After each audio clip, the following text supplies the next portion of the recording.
우리가 신앙생활이라고 할 때요,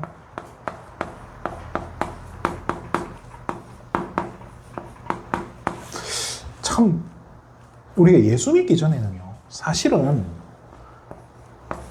이 나라고 하는, 그죠? 모든 문제,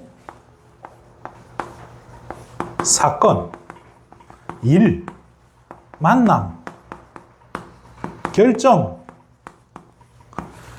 이걸요, 다 내가 해결해야 돼요. 내 돈으로, 내 능력으로, 내 힘으로, 또 내 인맥을 통해서 총동원해서 문제 생기면 내가 해결해야 돼요. 아니면 뭐 돈을 써서 사람을 부린다든지 이렇게 해서 다 내가 해결했는데, 그렇잖아요. 근데 문제는 이제 예수 믿고 났는데 예수를 믿어도 문제가 오면 내 힘으로 해결하려고 한다고. 우리 신앙생활 하는 사람들이 사건이 생겼는데 내 힘으로 지금까지 해왔던 그 관습대로, 내가 살아왔던 그 방식대로 해결하고 뭐 그렇게 살아간단 말이에요. 똑같이 살아가는 거예요. 뭐 표면적으로는 구분이 안 돼. 그냥 주일날 교회 가냐 안 가냐 그 차이 외에는 구분이 안 될 정도로. 근데 진짜 신앙생활은 뭐겠습니까? 이런 문제, 사건, 일, 만남, 결정들을요, 이제 하나하나 100% 그럴 수는 없겠죠. 하나하나 어떻게 해요? 하나님께 가져가는 거예요. 질문하는 거예요. 하나님, 이런 문제가 생겼는데, 이런 일이 있는데 지금 너무 힘들고 내가 어떻게 해야 될지 모르겠는데 하나님 정말로 방향을 보여주시고 알려주시고 인도해 달라고, 이 질문하는 것, 이걸 우리는 두 글자로 기도라고 해요.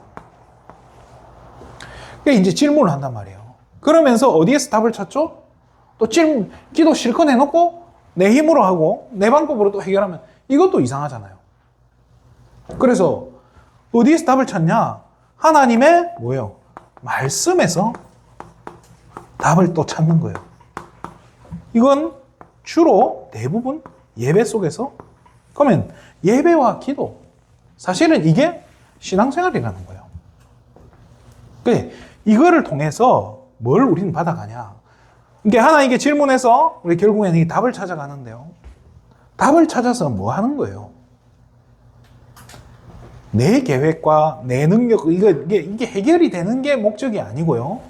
진짜 이 문제를 통해서 하나님께서 나에게 하시고자 하는 메시지가 있을 거고, 하나님께서 우리를 통해서 하시고자 하는, 이루고자 하는 하나님의 그 숨은 뜻이 있단 말이에요. 나만을 향하신, 여러분만을 위한 하나님의 뜻과 계획을 찾아가는 것, 그것을 이루는 일에 내가 쓰임받는 것, 이게 신앙생활이라는 거예요.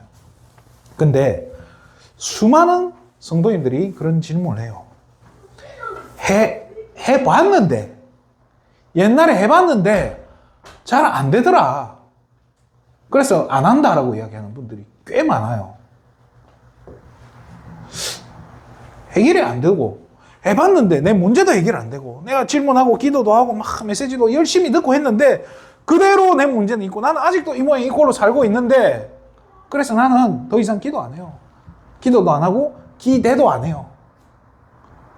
어떻게 보면 대부분의 성도인들이 이런, 어떻게 보면 포기한 신앙생활, 그냥 진짜 뭐 어쩔 수 없이 가족들 때문에 그냥 나오고 있는 그런 신앙생활 하고 있는지도 몰라요. 그래서 오늘 조금 우리가 이 부분에 대해서 좀 정리가 됐으면 좋겠다 하는 생각이 들어요. 그래서 오늘 제목을요, 내 영혼의 닻이라는 제목으로 간단히 말씀을 전하고자 합니다. 우리가 세상을 살아가는데요,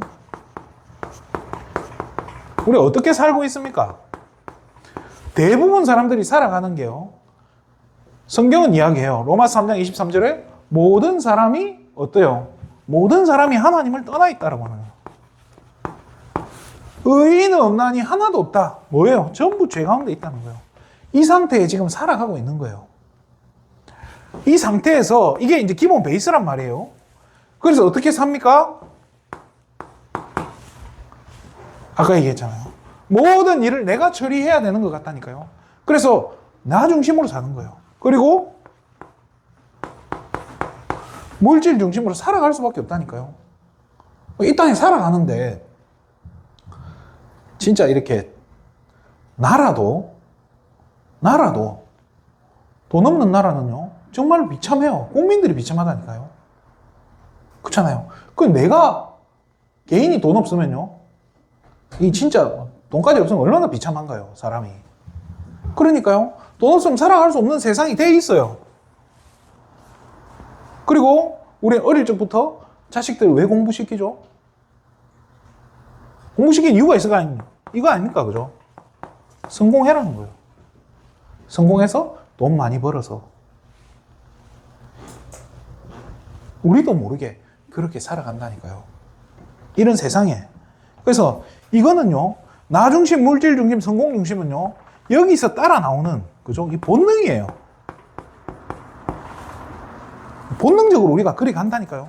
목사는 뭐 안 그렇게 목사의 본능은 뭐겠습니까? 지난번에 말씀드렸죠. 부흥이 아니에요. 대부흥이라니까요. 폭발적인 부흥이 일어나가지고 막 교회가 터져나가고 막 이렇게 돼야 그게 본능이라니까요.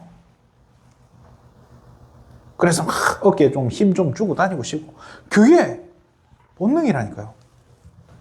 이런 세상에 우리가 살아가고 있는 거예요. 어느 정도냐? 여러분 뭐 마키아벨리라고 군주론을 쓴 사람은 알 거예요. 근데 사실은 그 이전에 이제 천주교에서 사실은 이런 말을 썼었죠, 그죠? 목적보다 목적을 이루기 위해서는 어떤 수단과 방법을 써도 상관이 없다라고 해요. 수단은 목적을 이루기 위해서는 어떤 걸 써도 괜찮다는 거예요. 굉장히 무서운 말이에요.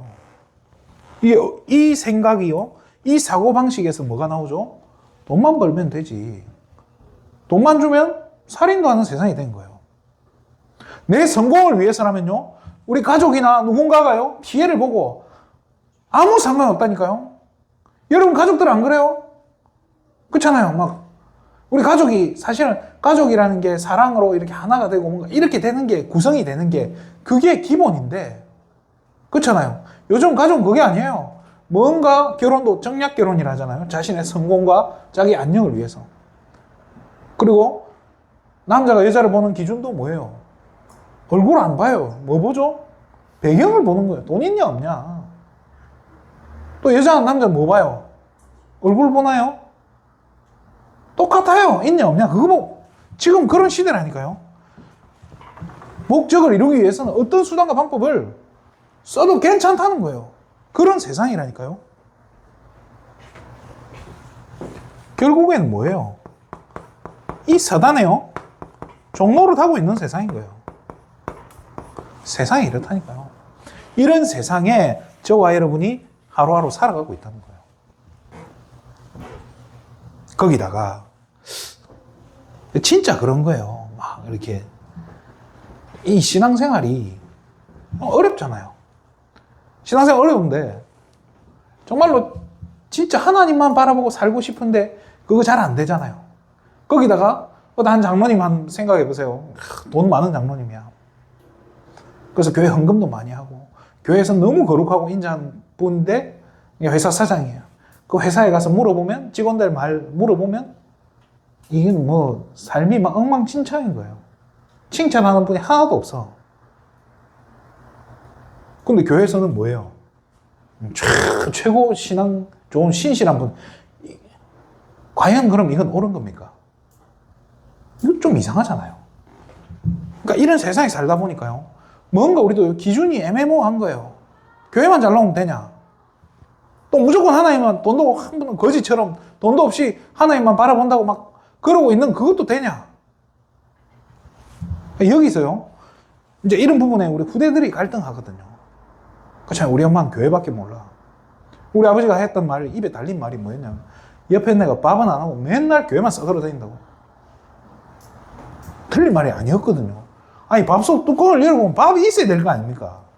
냉장고 문을 열어보면 뭐가 있어야 돼요? 간식하고 이런 게 있어야 될 거 아닙니까? 그런 하나도 없어. 그래서 지금도 기억나요. 여동생하고 막 그 있잖아요. 집에 김 큰 거 있잖아요. 그냥 그거, 그냥 김.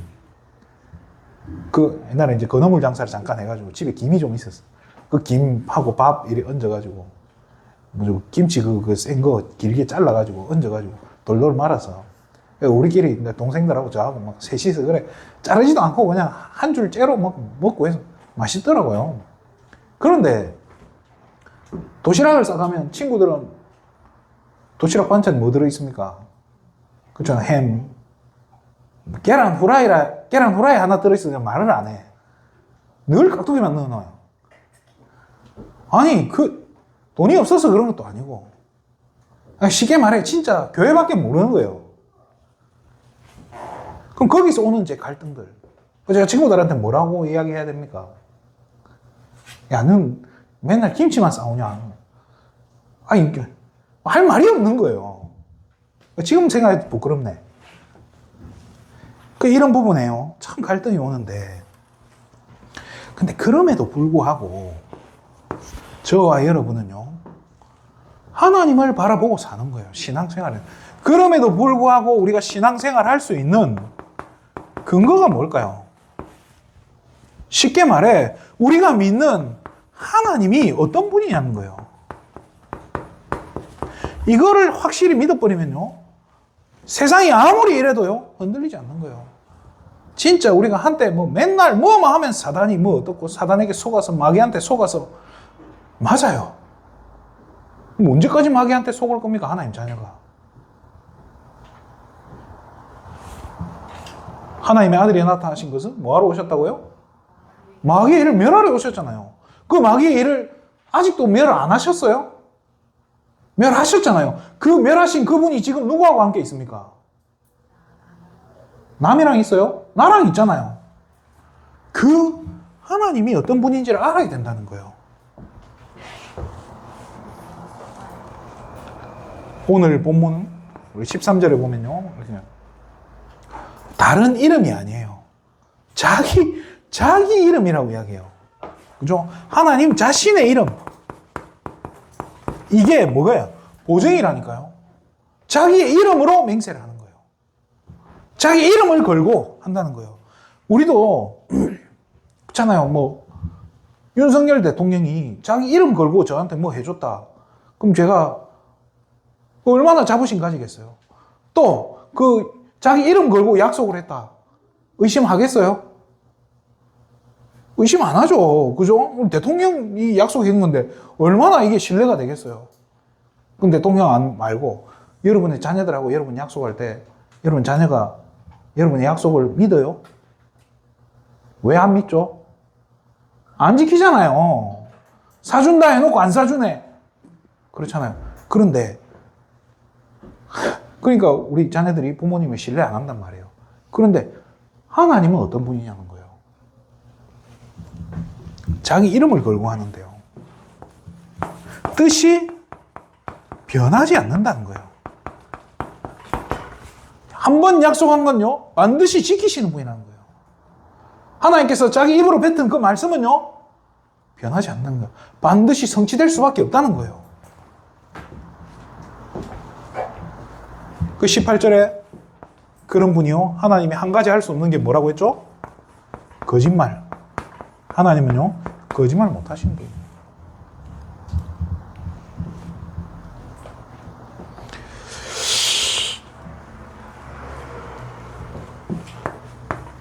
이런 하나님께, 그죠? 하나님이요, 자기보다 더 큰 분이 없어서 자기 이름으로 걸고 맹세를 했다요. 그죠? 그분이 하나님이라니까요.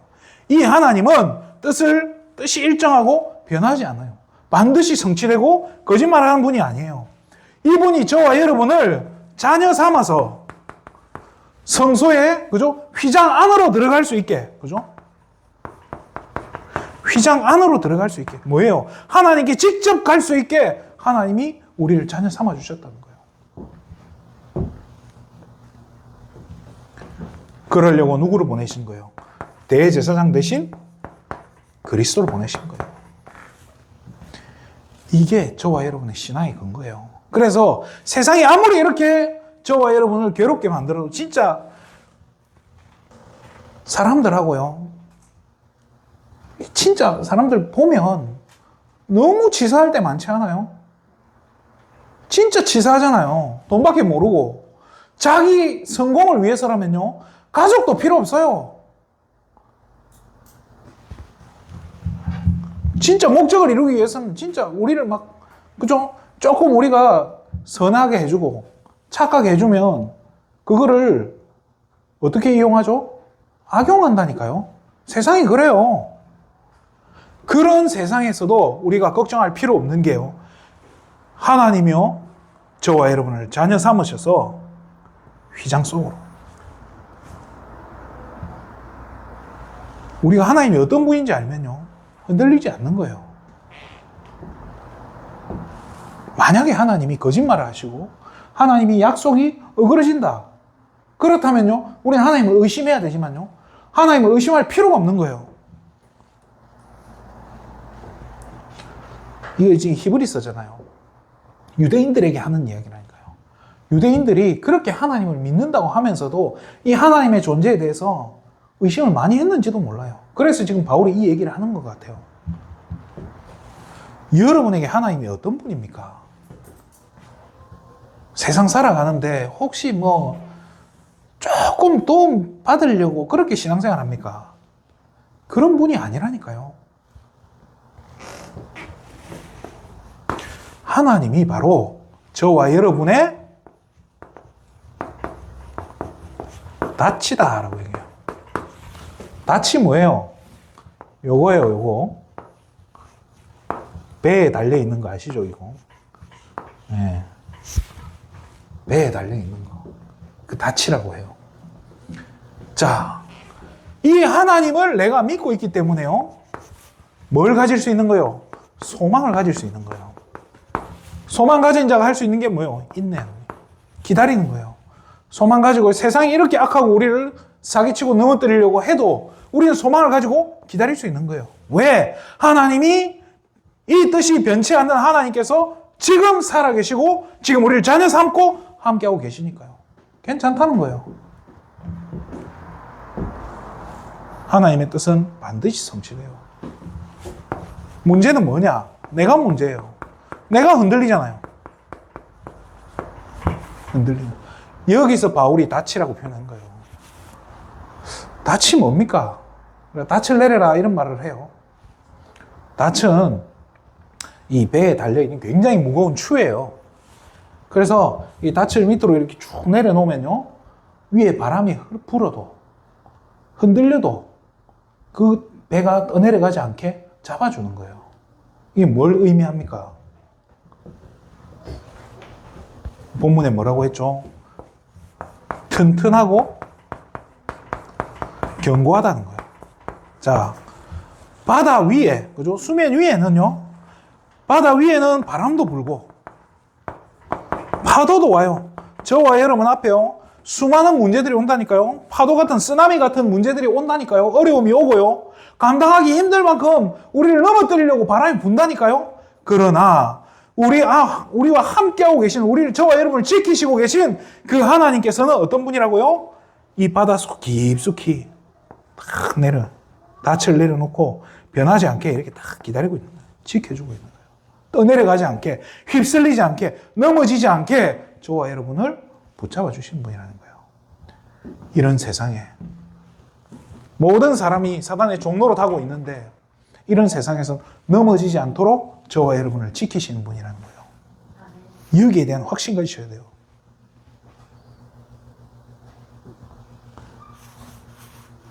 저는 가끔 그런 얘기 해요. 막 제 친구 목회자들이 막 불신앙하고 막 약한 소리 하면 그래요. 하나님 죽었냐고. 걱정 좀 하지 말라고. 자, 말씀을 마치겠습니다. 아까도 이야기했지만 우리가 하나님 뜻을 찾아가야 하는 게 이게 신앙생활인데 이게 잘 안 된다 했단 말이에요. 그럼 신앙이 뭐예요? 하나님을 바라보는 거예요. 믿고 바라본단 말이에요. 믿을 신에 악망을 안자잖아요. 믿고 바라보는 거예요. 하나님을 믿고 바라보는 게 뭐냐는 거예요. 어떻게 해서 어떤 게 그러면 믿고 바라보는 거냐는 거예요. 시편 121편이죠. 하나님은 너를 지키시는 자다라고 이야기해요. 누가 우리를 지킨다고요? 하나님이 나를 지키신다고. 121편 4절에 보면요. 이스라엘을 지키시는 이는, 이스라엘이 뭐예요? 저와 여러분이잖아요. 하나님의 자녀를 지키시는 그분은 졸지도 아니하시고 주무시지도 아니하신다라고 해요. 그럼 우리가 어떻게 그분을 바라보냐는 거예요. 그게 기도예요. 정말로 여러분요, 편안하게. 하나님은 특별한 사역을, 특별한 상황이 되면요, 긴급한 상황이 되면 긴급하게 사역하세요. 그러나 더 중요한 게 뭐라고 했죠? 평상시에. 평소에 여러분이요, 편안한 시간을 가져야 돼요. 어떤 시간요? 하나님과 대화하는 시간. 감나라 빼나라 하는 거 말고요. 여러분 진짜 조용한 시간에 하나님, 진짜 이런 문제가 왔는데요. 이런 사건이 있고 오늘 누구를 만나야 되고 어떤 중요한 지금 결정을 해야 되는데 하나님 어떻게 할까요? 조용한 시간에요. 다른 사람 필요 없다니까요. 제가 아는 분은 강북 삼성병원 그 간호사 분이에요. 30년 넘게 간호사 하셨는데요. 이분은 늘 점심시간 되면 점심도 일부러 빨리 먹는데요. 빨리 먹고 어디로 가냐? 옥상에 가서 혼자서 조용히 기도하는 거예요. 굉장히 잘하는 거라고 말씀드렸어요. 조용히 대화하는 시간.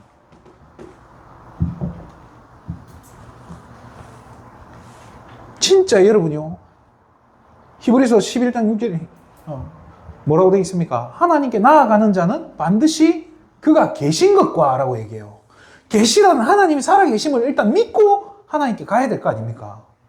여러분이 하나님께 기도한다는 건요, 하나님을 일단 믿는다는 증거예요. 하나님 살아계심을 믿기 때문에 우리가 하나님께 기도하는 거 아닙니까?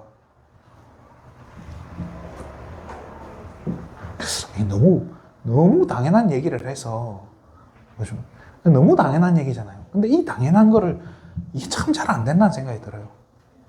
그렇잖아요. 하나님을 당연히 믿지. 하나님 당연히 살아계시지. 그런데요, 제가 우리 젊은 애들한테 물어본다니까요. 하나님 살아계시면 믿어지냐? 안 믿어진다 그래요. 그러니까 이게 믿어지는 게 엄청난 은혜라니까요. 근데 믿어지는데, 그 믿기는 믿는데 대화가 안 돼. 이거 어떻게 해야 됩니까? 가족 간에 이게 대화가 단절된 가족은 똑같은 거예요. 집에 들어오면 문 쾅 닫고 들어가 버리고, 밥 먹을 때만 살짝 나와가 밥만 먹고 다시 문 닫고 들어가고. 이게 가족입니까? 사육도 아니고 이게 하숙생이죠, 그죠? 자, 진짜 여러분이 뭐 대화로 기도해라 그 말이 아니에요. 그냥 대화예요. 기도라는 단어 자체가 얼마나 부담스러워요. 대화를 해보라니까요. 하나님과 편안하게 진심으로. 솔직히 이 상황이 너무 뭐 같다고. 그렇잖아요. 다윗도 그런 기도해요. 하나님 저 나쁜 놈 왜 살려둡니까? 이게 다윗 기도라니까요. 하나님과 그만큼 가까운 대화를 해라는 거예요. 그러면서 여러분의 조용한 시간에 뭐 하는 거예요? 말씀 듣는 시간을 조금 가져보라니까요. 하루 5분, 10분이라도 좋다니까요. 말씀 듣는 그 시간에요. 이 말씀 속에서 뭐가 발견이 되냐면요. 하나님의 음성이 들린다니까요, 사실은요. 이 뭔가, 답이 나오는 거예요. 근데 여기 또 자칫 우리가 실수하는 게요, 말씀이요. 또 이렇게 내가 좋아하는 설교, 내가 좋아하는 목사님, 이렇게 되면요, 조금 이건 곤란할 수가 있어요. 내 귀에 맞는 메시지, 그거는요, 조금 곤란해요. 왜냐? 하나님은요, 지금 여러분들이 앉아 계신 그 교회에 어쩔 수 없어요. 제가 아무리 부족해도 그 담임 목사를 통해서 하나님이 여러분에게 말씀 주고 계신다는 거예요. 어쩔 수가 없는 거예요. 그래서 강단의 말씀을 조금만 들어. 제가 본부 메시지 듣지 말라는 것도 아니고요. 조금만 들어보면서 답을 얻으라는 거예요. 여기 계신 분들 다 잘 듣고 계시는데요. 이때 여러분의요, 양심 속에 하나님이 답을 주신다니까요. 자, 이 평상시에 내가 하나님과 대화하고 조용히 말씀 듣는 이거를 뭐라고 하냐? 이걸 두 글자로 기도라고 해요.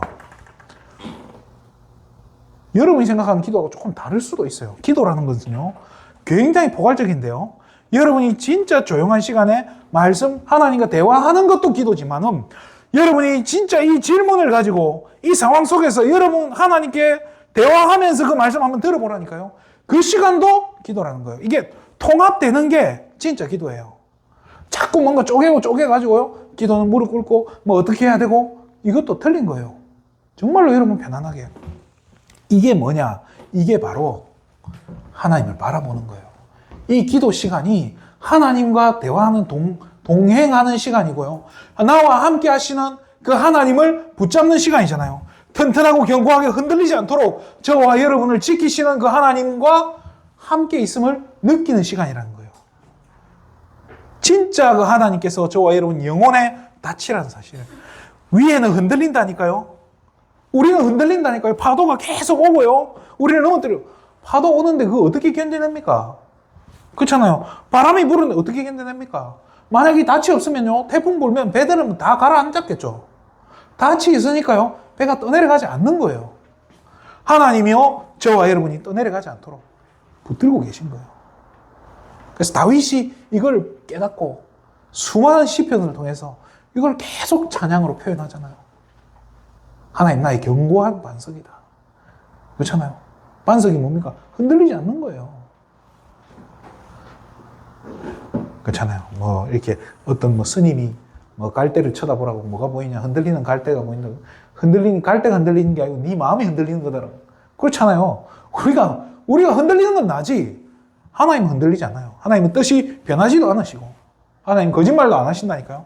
그 하나님과 여러분이요 조용하게 대화할 수 있는 거예요. 이게 하나님의 자녀예요. 그러려고 하나님께서요 누구를 보내신 거예요? 그리스도를 보내신 거 아닙니까? 이런 세상에서요 혹시라도 여러분이 하나님은 안 보이고 여러분 세상만 보일까 봐서 그러지 말라고 십자가에서 이 사단의 머리를 박살내버린 거예요. 그렇잖아요. 모든 사람이 하나님을 떠난 이 상황 속에서 죄 가운데 있는 이 상황 속에서 여러분을 건지시게 괜찮아 하나님 바라보면 끝나 그거를 깨닫게 하시려고 길을 열어주신 거예요. 하나님 오늘도 또 죄 짓습니다. 그래도 괜찮아 넌 나의 자녀야. 그래서 하나님이 그리스도를 보내신 거예요. 이번 한 주간에 이번 한 주간이 아니죠. 진짜 앞으로 여러분들의 신앙생활이요 흔들리지 않는 딱 믿음 가진 그런 정말로 믿음의 히브리서 11장의 믿음의 사람들처럼 여러분들이 그런 믿음 가진 하나님의 자녀로 전도자로 세워지시기를 주님의 이름으로 축원드립니다. 반드시 하나님이 여러분 인도해 가십니다. 걱정하지 마시기 바랍니다. 이번 한 주간도 큰 승리하시기를 주님의 이름으로 축원드립니다. 기도하겠습니다. 하나님 참으로 감사를 드립니다. 우리 귀한 예수생명 가족들이 정말로 이제는 하나님 살아계신다는 그 사실 거기에 대한 확신 가지고 우리는 늘 흔들리고 넘어지지만 우리를 붙들고 계시는 그 하나님의 손길을 날마다 체험할 수 있도록 이제 하나님과 동행하는 정말로 사실적인 기도가 시작되게 하여 주시옵소서. 참된 신앙생활이 시작될 수 있도록 은혜를 허락하여 주시옵소서. 모든 영광을 하나님께 돌립니다. 그리스도 대신 예수님의 이름으로 기도드립니다.